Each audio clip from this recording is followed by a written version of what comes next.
couple of years ago, the Fort Worth City Council did a study on the Barnett Shale, and a lot of people have talked about this, so I'll just go through it real quick. But essentially, we all know the Barnett Shale has a big impact, especially in North Texas, where we live.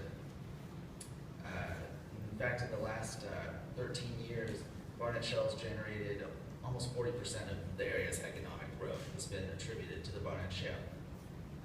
There was an article yesterday in the Star-Telegram that talked about a study, I'm sure you saw it, that looked at what the effects would be on Denton and the economy, the local economy, if this ban does indeed pass.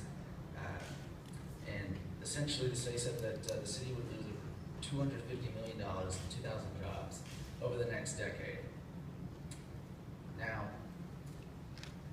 all this economic development, of course, I think this is important to say, would be outweighed if this activity were harming our health and our environment. No amount of economic development is worth ruining our environment over, but in terms of shale energy, as we're talking about tonight, this trade-off is a false choice presented by those who have their own anti-fossil fuel agendas. Hydraulic fracturing has been done safely for over 50 years in this country. Despite the hype and misstatements coming from the activist community, the fact is that hydraulic fracturing occurs far below drinking water aquifers and is separated from the water supply by a mile or more of impenetrable rock and multiple layers of steel and concrete casings at depths where groundwater is present. The process is very highly regulated. We've talked about the regulations imposed not only by local governments, but the state and the Railroad Commission. An interesting quote is from Obama's former EPA administrator, Lisa Jackson. She said, quote, "I'm not aware of any proven case where hydraulic fracturing itself has affected water." And this for claims regarding air pollution, which some have brought up. The TCEQ, the Environmental Quality Commission, recently surveyed 100 natural gas facilities and found no cause for concern about potentially dangerous pollutants. Also, an air quality study done for the city of Fort Worth in 2011 identified no health concerns from natural gas drilling.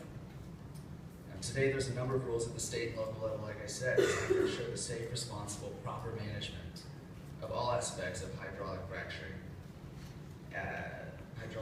in the oil and gas drilling operations.